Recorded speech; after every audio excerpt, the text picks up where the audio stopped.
Je me présente. Marie-Françoise Catherine de Beauvau-Craon, marquise de Boufflers. Mais on va faire simple, appelez-moi Madame de Boufflers. Entre autres activités, j'ai les faveurs de Stanislas.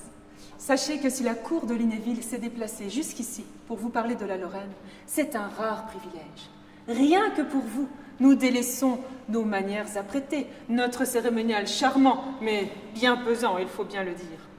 Et si je suis ici, c'est par solidarité féminine.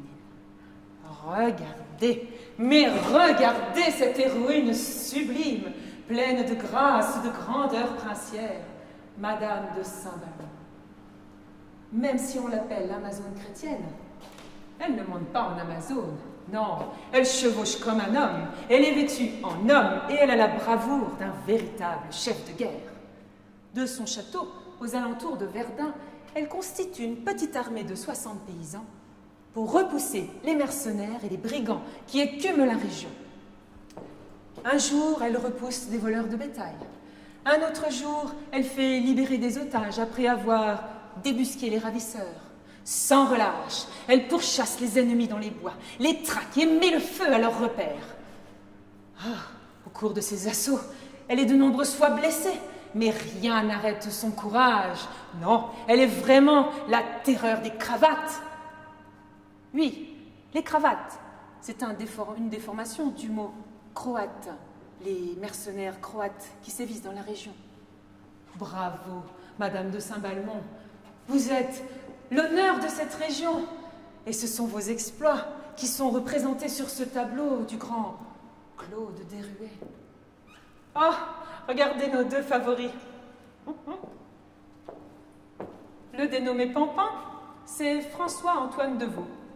Il a délaissé sa robe d'avocat pour les miennes, bien plus affriolantes.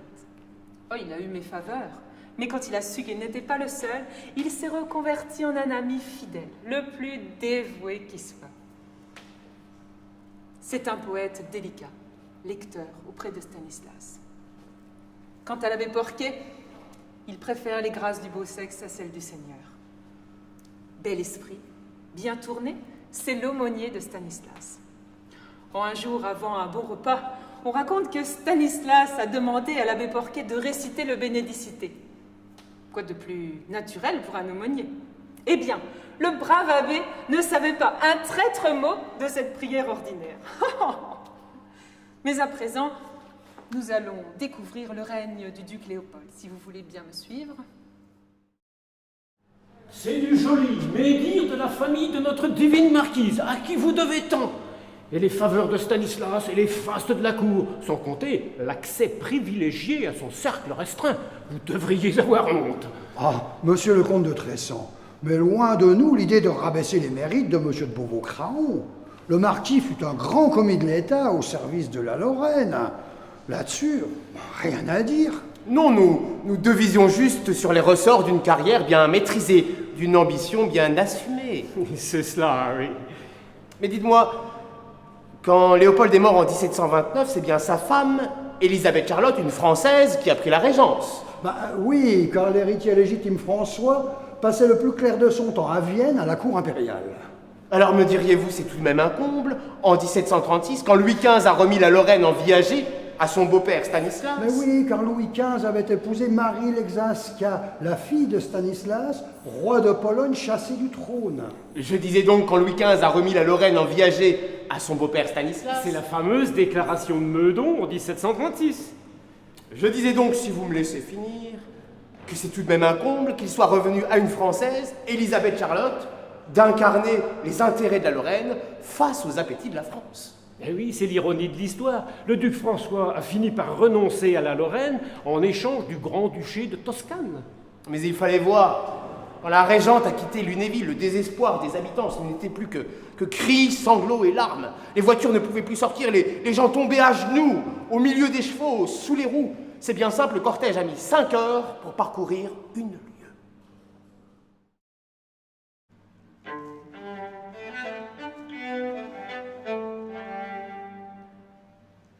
Mesdames, Messieurs, le roi Stanislas. Ah, mes amis, rappelez-vous, quand j'ai fait ériger sur la place royale une statue à l'effigie de mon gendre Louis XV. La joie immense et les festivités. Pour l'occasion, on avait même écrit une chanson. On bat au chant, le roi s'avance, la joie est peinte sur son front. Tout s'embellit par sa présence et tout retentit de son nom. La France attendrit, l'Europe ravie, le monde entier dit comme moi. C'est un grand roi, c'est un bon roi. C'est un grand roi, c'est un bon roi. Il retrace le caractère de tous nos princes bienfaisants. La patrie trouve en lui un père, tous ses sujets sont ses enfants. Oh, si l'on s'écrie d'une âme attendrie qu'un peuple est heureux sous la loi, d'un si bon roi, d'un si bon roi, d'un si bon roi, d'un si bon roi. À la bonne heure, bravo, bravo. Rien ne m'est plus agréable que votre bonne humeur. Et n'oubliez pas, le bonheur consiste à faire des heureux.